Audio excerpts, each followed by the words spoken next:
ব্যবসা শুরু করার আগে দোকান, লোগো আর ফেসবুক পেজ বানাতে ব্যস্ত হবেন না। আগে অন্তত 100 জন মানুষকে আপনার পণ্যটা বিক্রি করার চেষ্টা করুন। অনেকে ব্যবসা শুরু করার আগে কি করে?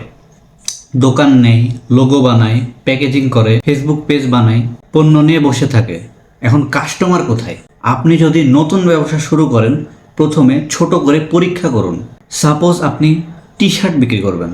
প্রথমে বেশি নেওয়ার প্রয়োজন নাই, 20 থেকে 30টা পণ্য নিয়ে বাজারটাকে পরীক্ষা করুন। মানুষ কোন ডিজাইনটা পছন্দ করছে, কি দামে তারা চাচ্ছে, কেনার আগে তারা কি প্রশ্ন করছে, কতজন অর্ডার করছে। এই তথ্যগুলো আপনাকে বলে দিবে আপনার ব্যবসার আসল সম্ভাবনাটা আসলে কোথায়। ব্যবসায় প্রথম লক্ষ্য বড় হওয়া নয়, প্রথম লক্ষ্য হলো এটা প্রমাণ করা যে মানুষ আপনার ওই প্রোডাক্টটা কিনতে রাজি। তাই বড় ইনভেস্টমেন্ট করার আগে এরকম ছোট পরীক্ষা করুন, কারণ আগে কাস্টমার পরে ব্যবসা। আপনি যদি ব্যবসা শুরু করতে চান, ব্যবসা শুরু করার ইচ্ছা থাকে, তাহলে কমেন্টে লিখুন ব্যবসা।